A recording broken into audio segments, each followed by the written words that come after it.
you can have a look over the walls and see the murals, and the area below us is an area which is called the Bogside, Bogside.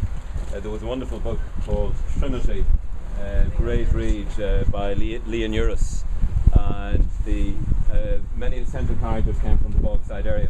In recent years, the Bogside has been more noted for violence. I had an Englishman on my tour here recently, and when I did the whole tour on the coach, and when I said I'm taking you into the Bogside, he was shaking his head.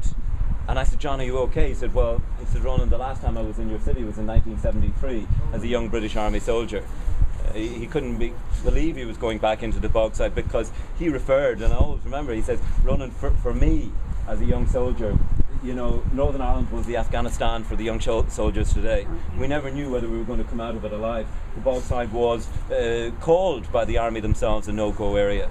So you'll see murals down in the Bogside of people like Bernadette Devlin. You might remember her. I mean, she was an iconic, controversial civil rights campaigner here during the 1970s. Of course, it's where Bloody Sunday occurred on the 30th of January 1972, when 14 men were shot dead by the British Army.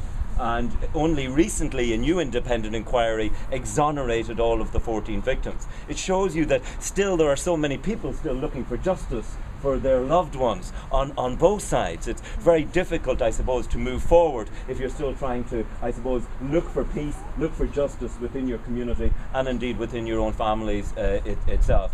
But you'll also see a mural of a 14-year-old girl by the name of Annette McGavigan, who was one of the first child victims of Northern Ireland's conflict when she died in 1971. And when I look at the mural of Bernadette or of Annette McGavigan, I think of my own daughter now. Because to me, you see, it never mattered whether it was a Catholic girl or a Protestant boy or a British Army soldier. To me, it was somebody's child.